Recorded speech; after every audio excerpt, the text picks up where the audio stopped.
Welcome to the Connect Your Health to Life coaching podcast. I'm your host, Seth Lusk.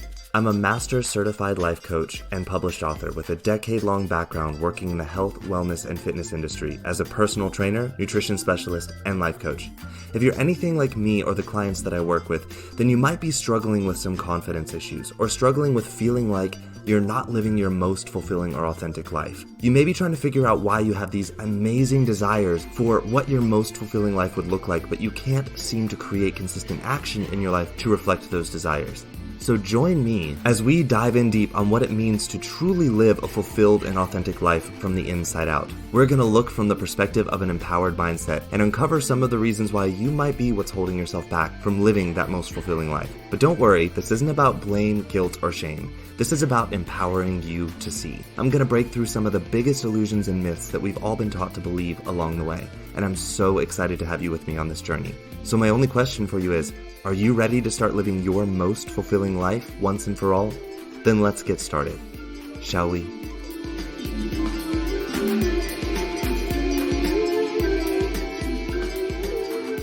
Hey everyone, welcome back to the podcast. For those of you listening in for the first time, welcome. You picked a fascinating episode to listen in on this week. I say it every week, and I truly mean it because all of these episodes are super fascinating. This week's episode I'm particularly excited about because it's something I talk about quite frequently. So yeah, we just finished our 3-part series on authenticity and health. And if you haven't had a chance to listen to that 3-part series, I encourage you to go back and listen to the last 3 episodes and really take to heart the stuff that I talked about in those 3 episodes because it's going to be really important for a lot of different reasons in your life. But the reason I bring this up is because during this 3-part series, the concept of escaping came up quite a bit. And that's what I'm talking about today. And this is also something that I've addressed in previous podcast episodes where I talked about, for instance, the series that I did on emotional pain and how people try to attempt to escape it with what I call buffering behaviors. And today we're going to talk about it from the aspect of it being about escape. I talked with you all about the difference between true and false desires before, and how one of the major ways to tell the difference between a true and a false desire is what I call the net consequence on the other side. And how we figure this out is basically the consequence on the other side of the behavior, of the action. We can ask the question, does it bring us closer to the life we truly desire to be expressing, or is it keeping us stagnant or moving further away from expressing ourselves and that life the way that we truly desire to want to? For instance, if we desire a life of financial security, then false desires would involve spending money or using money in a way that leaves us further from that place of financial security. So anything that we desire to do that results in moving us closer in some way to that place of financial security that we have envisioned as, we set our goal, anything that we would take in action for that is something that is a true desire because the net consequence on the other side brings us closer. Okay? So I've talked with you all about how when we try to escape emotional experiences, in my series that I did on emotional pain, that we don't ever truly escape. And the reason why is because the emotions are still there. They're still there, even if we've kind of pushed them into the background or shoved them into a box or we're holding them under the surface. They're still there, and they're still going to come back up on the other side of the numbing behavior. And oftentimes, they come back up even stronger than when we were trying to resist them or escape from them or hide from them. They never went away. Basically, what we do when we attempt to escape is we just alter or reject seeing them for what they actually are. And I've talked with you all about the importance of staying present with our emotions because even if we numb ourselves to them, the pain or the experience of the emotion is still happening. So there is no such thing as truly escaping emotions. We just basically put off the inevitable and we create more resistance and we create more suffering and we create more reactivity and explosiveness to the emotions.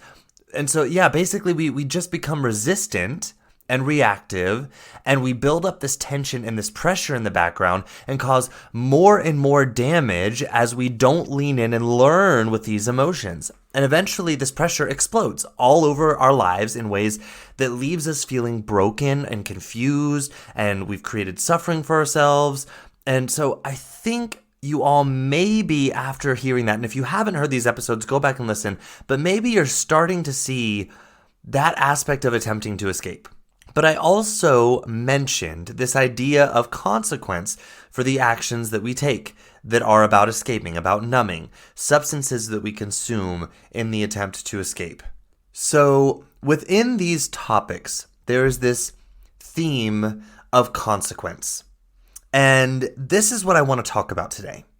I want to begin opening up this idea of these consequences on the other side of false desire. And false desires are like the ones that we're using to try and escape our true human and emotional experience. So I want to open up this idea of the consequences on the other side of false desires for us to begin seeing them for their effect in our life and in our relationship with ourselves and with anything in our life. And I think the best way to see this, and why I titled this episode Escape Debt, is for us to look at it as we do debt. And when we talk about debt, we usually first think of financial debt. And the concept here is very similar, very much the same. So debt is basically defined as the state of owing something.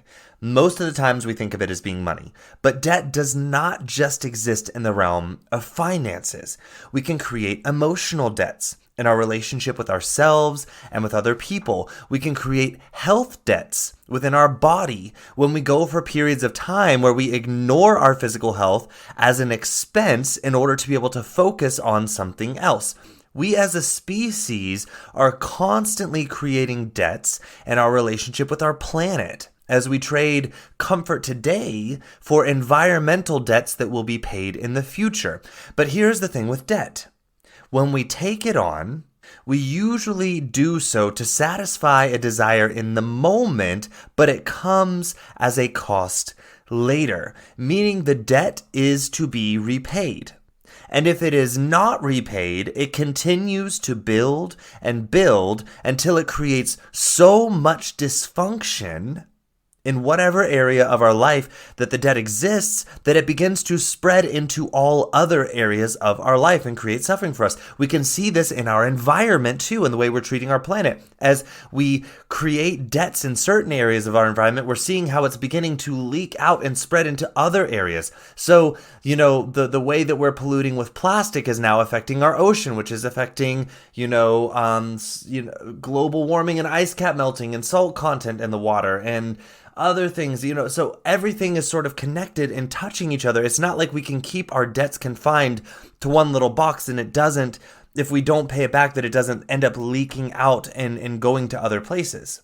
And this applies to debts in all areas of life: emotional, financial, relationships, environment, our health. When we have debts in one area, if we don't repay them, the longer we let them build, the more they leak out into other areas of our life and create suffering for us. And I think it becomes obvious for most people when we look at extremes. We can see it.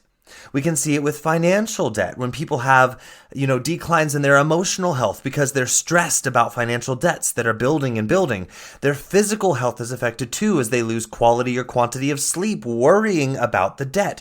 Their relationships with other people are affected in many ways too. So we can see the effects of debt when it is created and not repaid in terms of financial debt. But today, I want to talk about debts we create when we attempt to escape our human or emotional experience.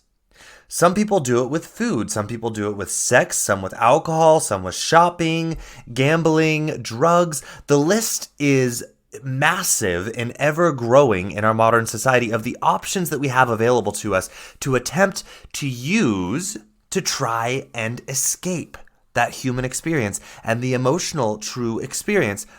So what do I mean when I talk about trying to escape? It's very similar. It's same as the attempt to numb. In this case, we're talking about people attempting to escape the true emotional experience of their life with concentrated forms of immediate gratification and pleasure. I see it occurring most frequently, I think, with food and or alcohol. I would say nowadays that's like the most common ways that I see people doing this. But as I said, the list is endless and still growing as far as the number of options that we have available to us to use for this kind of escape.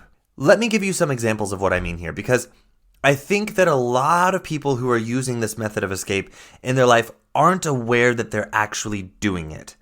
I find that many people believe that this is something that other people struggle with, but not them. Or they see that their version of it is this innocent, harmless, kind of benign behavior, while other people are out of control and damaging their lives. And I'm here to tell you that any amount of attempting to escape your life and the reality of your human experience creates these debts. Okay? There is no benign or innocent version of this that does not have a consequence of debt on the other side. So here are a few of the real life examples to maybe give you a clearer picture of what I'm talking about here. So one common example is what I call the golden hour after work.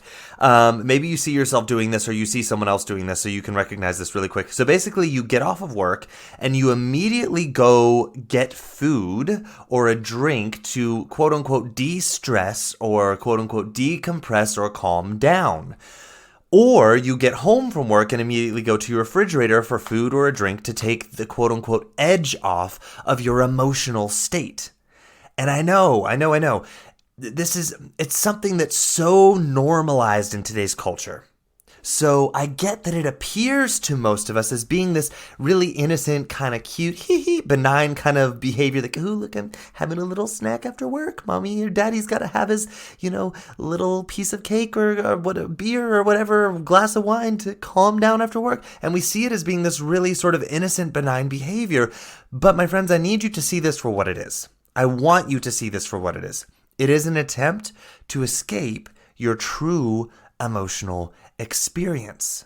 Not escaping it would be getting off of work, going and finding a place to sit or stand and just be with yourself.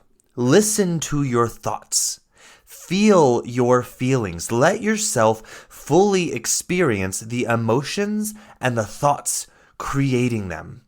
Let them process and find your power in that moment to choose a response that serves you to show up as the fullest version of yourself without denying or numbing those emotions away or quote unquote taking the edge off. I believe it's Brené Brown that has a quote about this, and I might misquote her. I didn't write this down. I'm just thinking about it off the top of my head, where she says, "Nothing could be more efficient than an internal alarm system within a human being to let them know that there is something, or to pique their interest that there is something to pay attention to.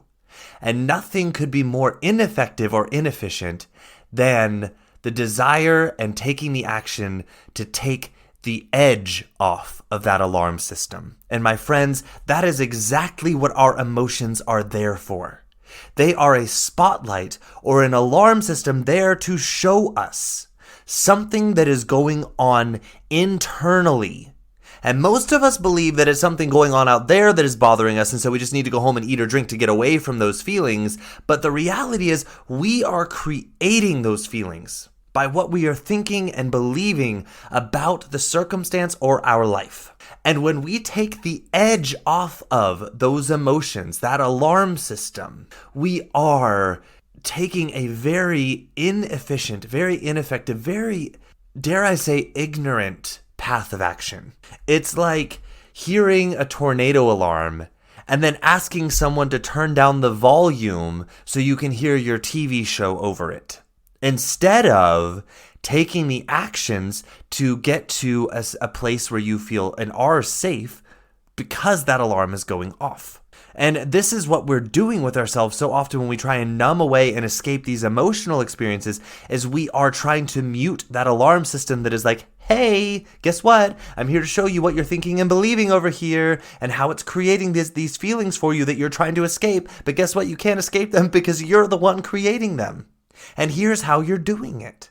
And when we try to escape, we never get that option to go inside of ourselves and listen, hear and feel and process and find our power in creating that emotion, choosing with intention what it is that we want to do while that emotion is present and what it is that we want to continue to believe from that moment on.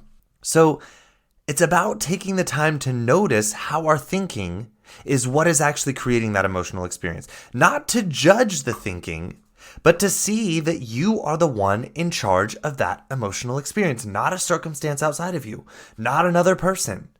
It's about taking that time to see what those emotions are pointing out to you in your thinking that might be you disempowering yourself, or where you're using those emotions to create actions in your life that are not aligned with how you truly want to be showing up in your life as the fullest expression of who you know internally you truly are when you get past all the judgments that you think you have to have about yourself. Okay? So that's one common form of escape. Another common form of this attempting to escape that I see is people busying themselves with work, with projects, in order to sort of avoid what is really going on in their experience of their life. The busyness is a distraction from what they're thinking and believing about their life and their relationship with themselves. Or you can imagine another way of busying is maybe going out and partying and drinking with friends all the time, or going to events with friends all the time, as a way to create this false sense of pleasure and happiness and comfort in their life in order to avoid the emotional experience of their life as it actually is. People can use this busyness as their method of escape. Busyness with work, busyness with social events, busyness with projects around their house or helping other people with their tasks. These can become forms of escape when the motivation behind them is that you are not wanting to be paying attention to what you are thinking and feeling about your life as it truly is in this moment in its truest and fullest form and experience. Okay? All right, I want to give you one last really common example here. But I also want to say this. There are so many other ways that people can escape that we can talk about. And these are just a few that I think are the most common that I think are going to help bring some awareness and help you understand what it is that I'm talking about. So this one, I call this one the consumer purchase escape high.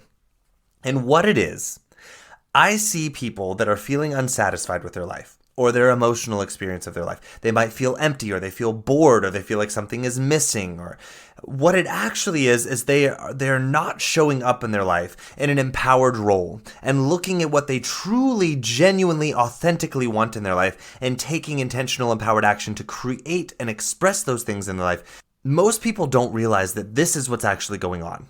They just know that something doesn't feel comfortable in their life. And that uncomfortable means they need to get rid of the emotion. They need to escape the emotion. It's bad that they're feeling uncomfortable. It's bad that they're feeling upset. It's bad that they're feeling unsatisfied. It's bad that they're feeling whatever it is that they're feeling. And they want to get rid of that feeling instead of looking into what it is there to show them. And they escape this feeling of discomfort by purchasing something. For some, it's buying another collectible item that they collect so they can have something else in their collection. Maybe it's a new car. Maybe for some people, it's buying a new house, buying a new gadget to make some task in their life easier for them. New electronics, new clothes, new anything. It's just about that dopamine release that comes with purchasing something new and that initial feeling of pleasure of having something new and novel in their possession in their life. Now, I don't want you all to confuse what I'm saying here. I'm not saying that buying something is bad. I'm not saying that anytime you buy something that it's bad or that we can't enjoy purchasing things in life. That's not at all what I'm saying here. What I am trying to say here is that we have a culture who is addicted to using this purchase enjoyment as a method to escape the true experience of their life, and to create a false emotional temporary experience in that attempt to escape through purchasing. And this intention and attempt is what is problematic. When the motivation behind purchasing is not about expression of what is in their life, but instead it's about trying to buy an emotional experience in their life that they feel like they cannot have in their life because they're not aware of what they're thinking and feeling and creating their life that's creating their current emotional experience. So they think that they have to buy something to give them that emotional experience. There is where the true problematic part lies. And there is a huge difference here. And I want you all to begin to see that, okay? So all of the examples I've given here, they're quite common. And that's why I chose to use them in this episode today, because the point is I want you all to begin to see the cost of doing this in the form of debts that we create by taking part in these behaviors with the motivation to escape. And our current society, our current culture glorifies this sort of behavior and diminishes the damage that it's causing us, and almost tells us like, oh, you don't have to look at that. That's just silly over there. That's a waste of your time. Just keep doing it and enjoying life. It's okay. It's normal. Everyone's doing it. It's innocent. It normalizes it as being so benign that so many people are so deeply involved in these behaviors and don't even see the damage it's creating in their life, because as soon as they feel the pain of it, they just go to one of these behaviors to escape again. And it's encouraged on television, in media, and everywhere we look. I see so many people thinking that this is just how life is. That the point of life is just to cycle over and over through these various behaviors of escaping their true emotional experience of life, because that's bad. We shouldn't experience those emotions. Be happy, happy, happy, comfortable, comfortable, comfortable, and avoiding seeing their true experience of what they could do with it once they saw how and why they are the ones creating that experience. And once they saw what it is that they truly want in life, and then therefore can do differently to create that in their life. And the reason why I'm making this episode is because I want to blow the lid off of this. I want to start waking more people up to their power here. But to do so, we first want to see that this is a problem for us. It's not benign. It's not innocent. It is not so unimportant and costless that we can just keep sweeping it under the rug. Because this comes with a real and huge cost to us, my friends. I think that one way to begin creating awareness around how these socially accepted numbing behaviors are damaging to us is to start by looking at another extreme and work our way backwards into these quote-unquote normalized behaviors to see how they're no less damaging or even really different on a fundamental level as far as the damage that they cause for us and the debts that they bring into our lives and that we incur by taking part in them. So I want to look at an extreme here, and it might be a bit shocking. It's one that I think for most people could feel a bit shocking and is going to feel like an extreme. So the example that I want to talk about here is heroin. Okay? Let the shocks go through your body. Let yourself be like, oh, come on, Seth, you're being ridiculous here. Come on, let's not go. I want to talk about this here. Let's look at heroin. Most people have a vague understanding that heroin is something that many people become easily addicted to. But maybe our understanding of addiction and how it occurs is also very misguided because of the fact that we're being taught to overlook a lot of addictive behaviors that we have in our life because, oh, those are innocent. That's okay, So we have this very misguided understanding of what addiction is and what causes it. And so we forget why heroin is actually addictive. It's not that heroin in and of itself gets inside people and forces them to be addicted to it. Heroin provides such a complete escape from the reality of the human experience that people who use it are usually looking for that kind of escape. The issue comes in the fact that eventually heroin and its effect wears off. And here's where the addiction part comes in.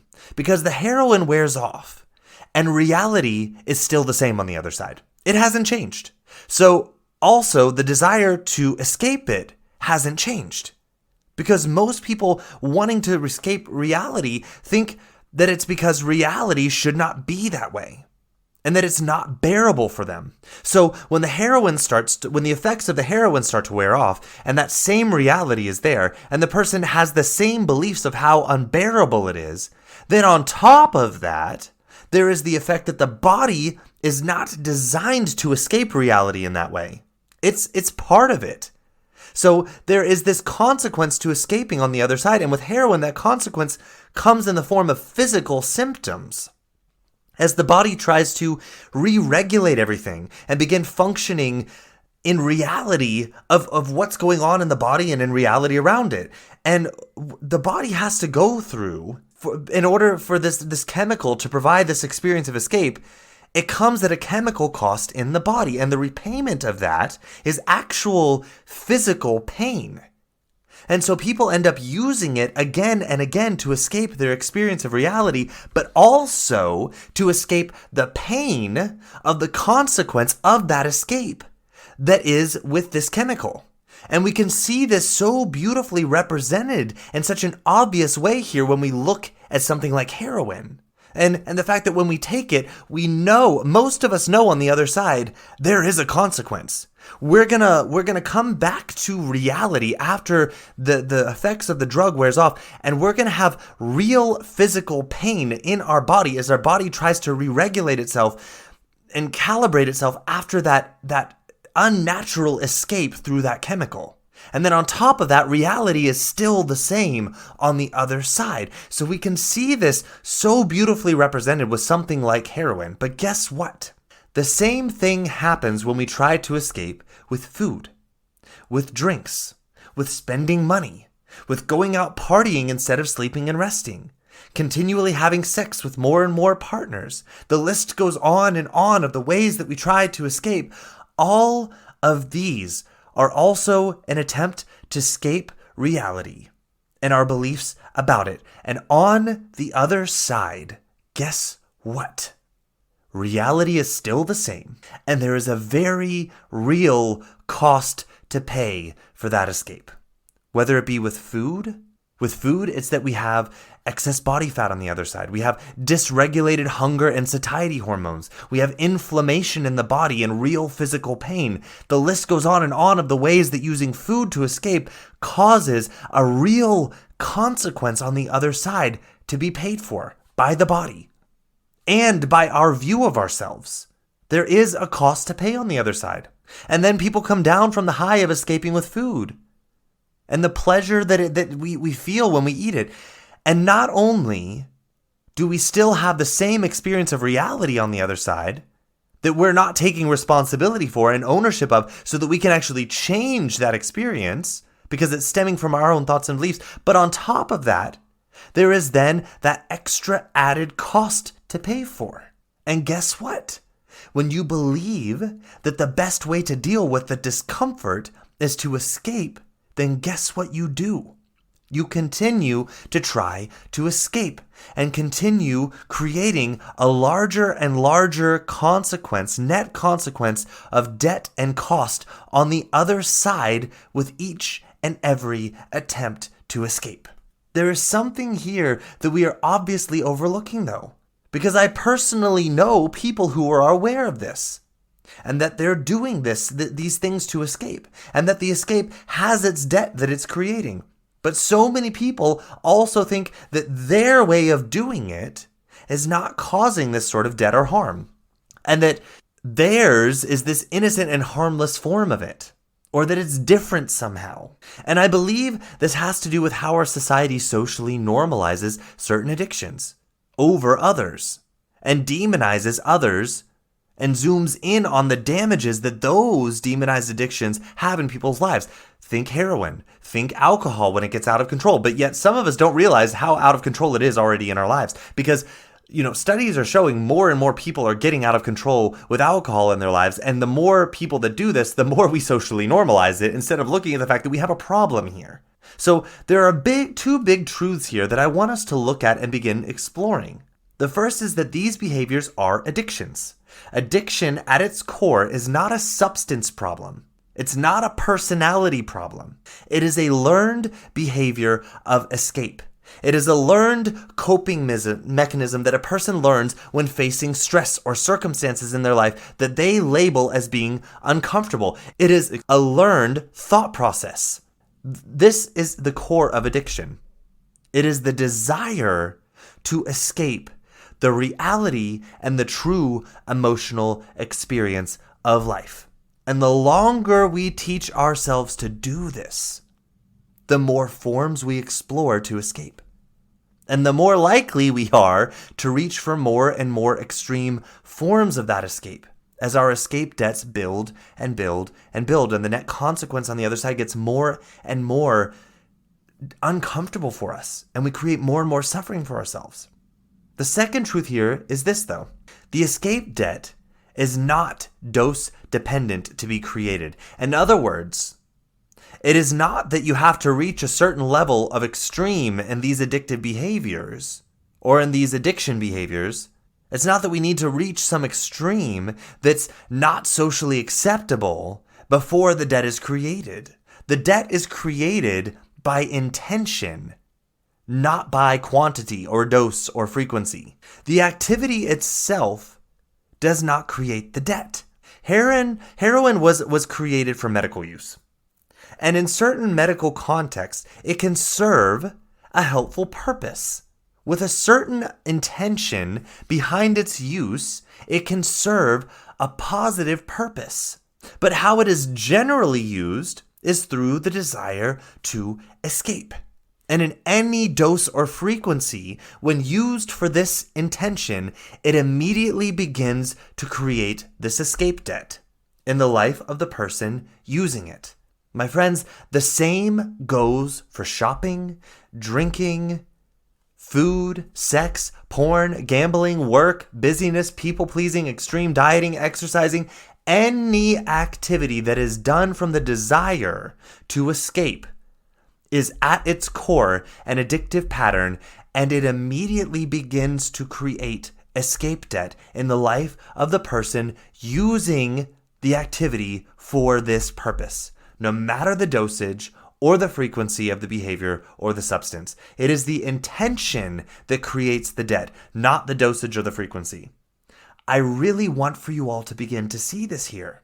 I know that so many of you out there believe that your behavior, because it's socially normalized now, is just an innocent little something that has no impact on your life. But I know if you look at this truthfully here and explore with some openness, you'll begin to see where the debt in your life is and where it's beginning to accumulate. Maybe it's in your health, in your relationship with yourself, in your emotional reactivity, your relationship and honesty with other people around you. Maybe it's actually beginning to create financial debt for you. Maybe it is creating debt in how willing and energetic you are to show up for doing the things in your life that are truly important for you, rather than being stuck in dealing with crisis and urgent. These are a few of the ways that these debts can begin to appear. But the list is much longer here. This is just a few of the common and obvious ways that it can show up. And I know examples are helpful for awareness, so I want to give you all some examples here. Let me give you some real life ways in which these examples show up to help. I want to create that awareness in this episode here. So the first one we talked about was health. So how does this debt show up in our health? I think the obvious ways to exemplify this would be when it comes to food or drinking or really any substance abuse. It always begins to play a toll on health. And this is a debt because without repaying that toll, the body's health will decline more and more rapidly into chaos and suffering. Drinking, for instance, damages the liver. It damages hormones. It damages neurotransmitters. It kills neurons in the brain and creates inflammation in the brain that leads to atrophy of the parts of our brain that are involved in higher thinking and analytical processing. It creates damage in the digestive system, leading to nutrient deficiencies. The list goes on and on. Now, this is not to say do not drink. That's not what I'm trying to say here. But if you do, I think it is important to realize what is going on in the body and the debt that is being created and having a system of repayment in place. For instance, when I plan to have a drink, and then, I also set in place a system of recovery from any damage caused by that drinking. I set that in place.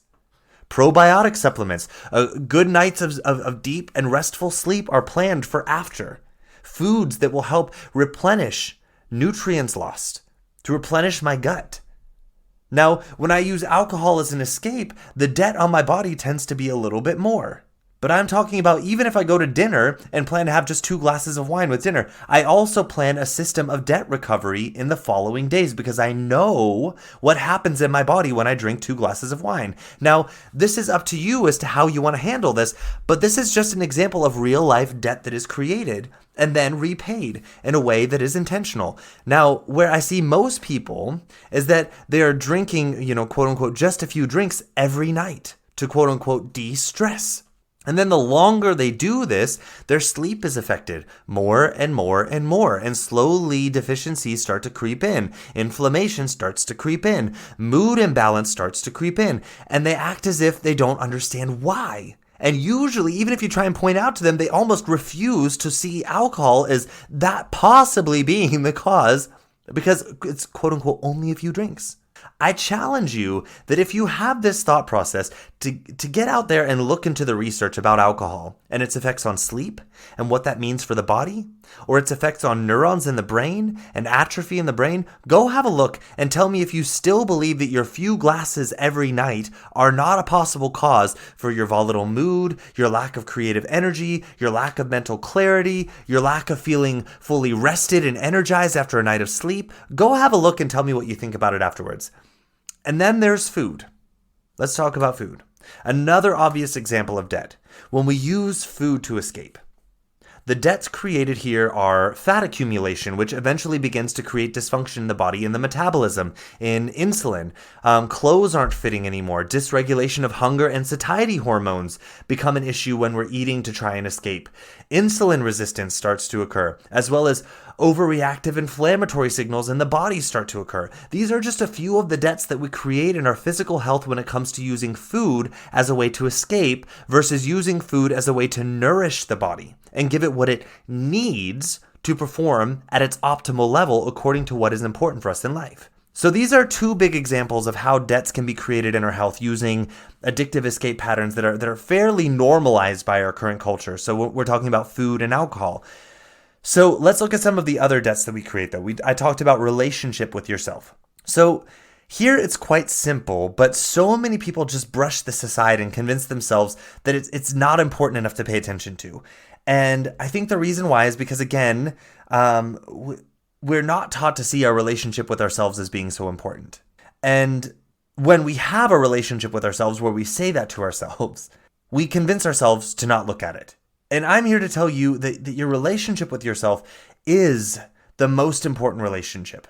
Your relationship with yourself will determine how you show up for any external relationship in your life as well, whether that be with people or food or anything in your life. It's not something to just brush off. And if you find yourself diminishing the importance of this, then that is a huge sign that you already have a very dysfunctional relationship with yourself. And I promise you that it is affecting your relationships with other people too. If you took the time to look with truth and openness. So here, when we use anything, be it an activity or substance to escape, the debt created in our relationship with ourselves is a debt of trust. We lose trust in ourselves. We lost trust that we know how to or will make choices to do what is best and important for us. We create debt in the area of respect for ourselves.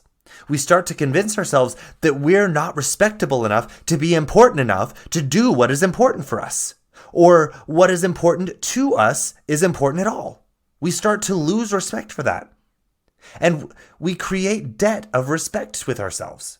We also create a debt of love. The more we try to escape, the more we send the message to ourselves that we're not good enough. Our life isn't good enough yet. Something is wrong with us in our life, and that until it's better, we can't be present with ourselves, and we can't love ourselves. So we escape. We create more and more conditions on when we'll be allowed to love ourselves. And we create that in our relationship with ourselves. And my friends, it doesn't stop there. Because the more we create this conditional love for ourselves, it leaks out into how we love other people too. So these are 3 of the bigger debts we can create in our relationship with ourselves when it comes to escape. We stop believing in ourselves to look at what is important for us, or believing that what is important for us is important at all. We stop trusting ourselves to know what we want and to do the things to create and express that in our life. We stop respecting ourselves and we let people walk all over us because we don't even respect ourselves. We people please. We don't set boundaries. We start saying yes where we mean no and therefore end up saying no where we actually want to say yes. And we start believing that we're not good enough yet to love and that we have to get better with ourselves and our lives to love ourselves.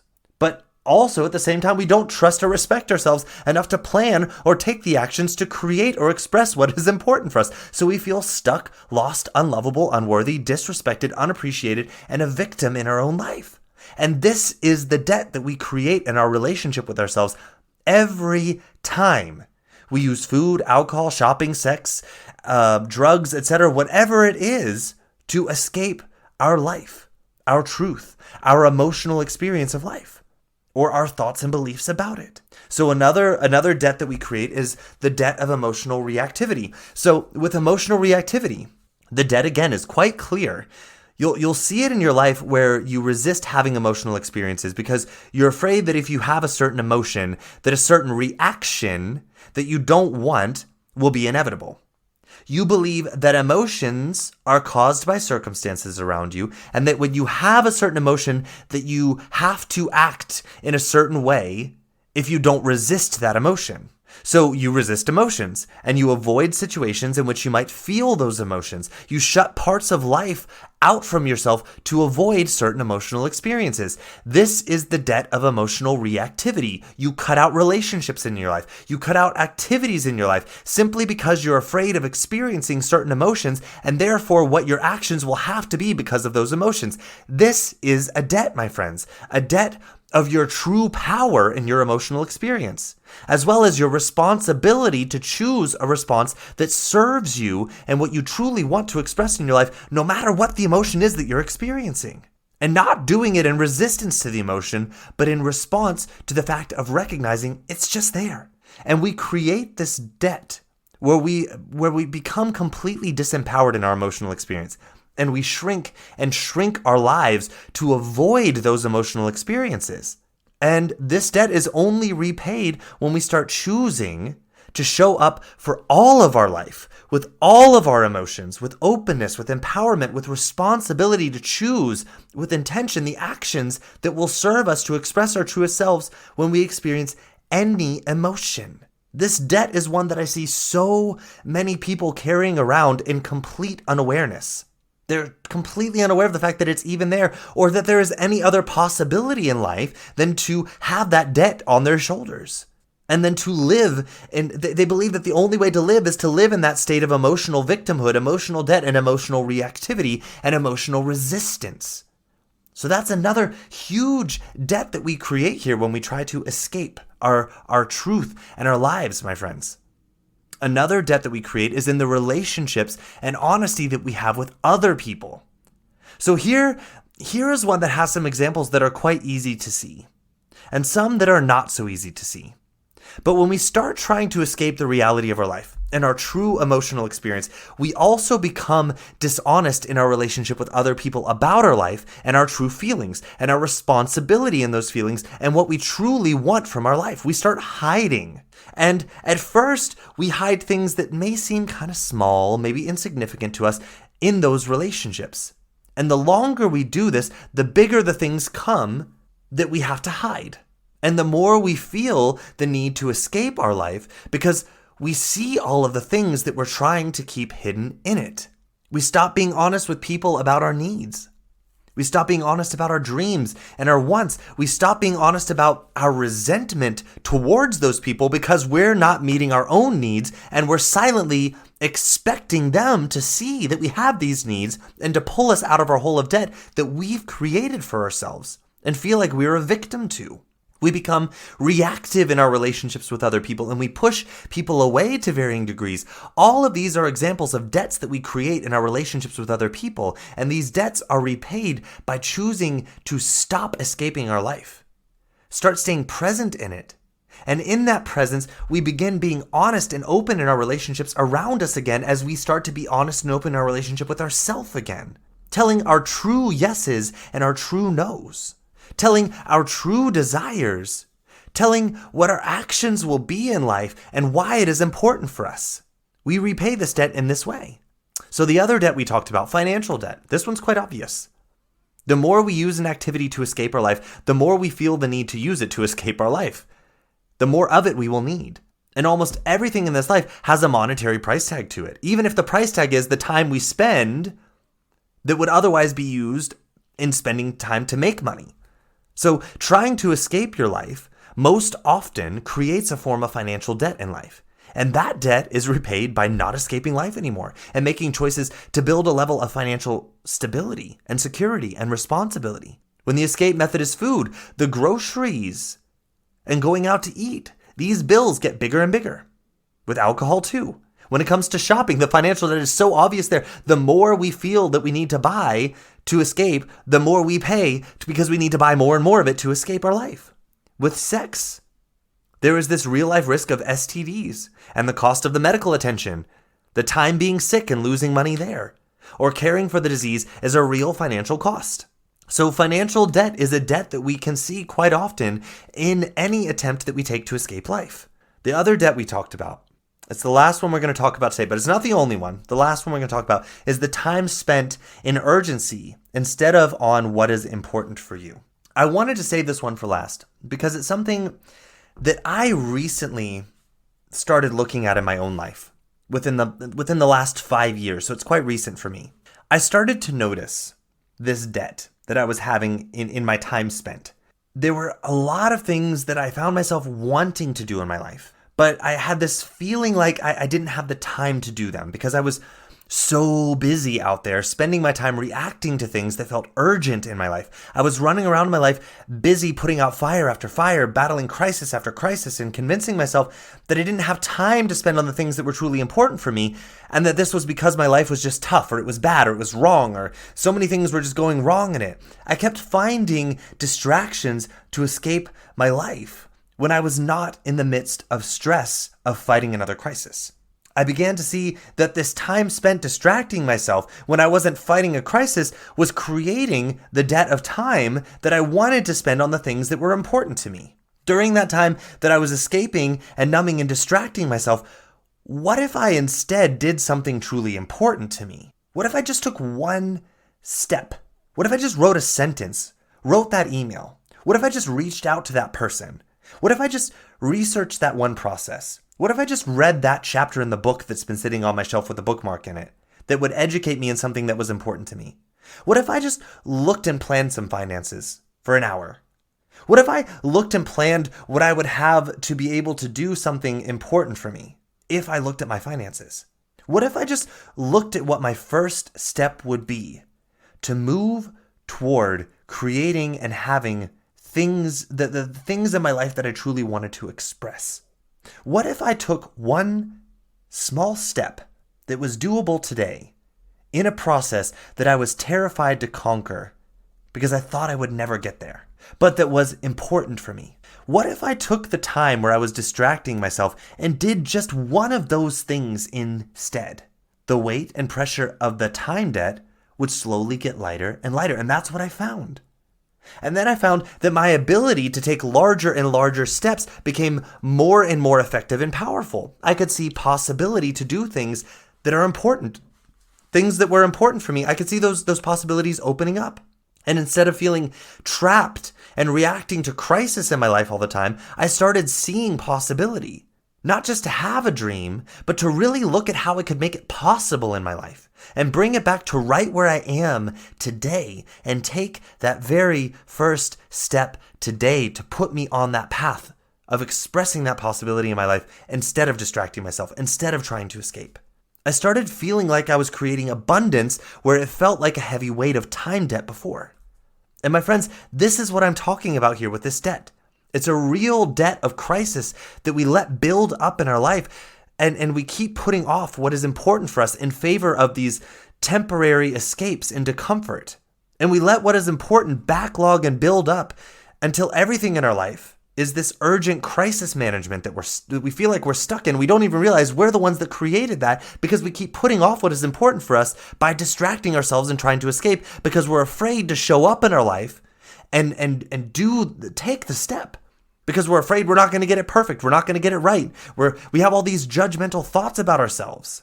And so we just feel like we're in this constant crisis management. And then when we're not managing a crisis, we feel like a victim in our life. And we feel like the only thing that we can do is just use that time to jump to this other extreme of escaping that life. So it's either crisis management or escape, crisis management or escape. And we don't even see that the more that we put ourselves in this situation, we put ourselves in this hole of debt in which we're just reactive to crisis in our life. And we let the debt build and build and build. The intentional choice to see the desire of comfort and distract and to do a pattern disrupt and just ask ourselves why we're doing it, that's what we want to do here. And to see what is truly important to us in our lives, that's what we want to look at here. And asking ourselves, why am I not taking the step for that? What fear am I allowing to have power over me here? What is the one doable step that I could do today?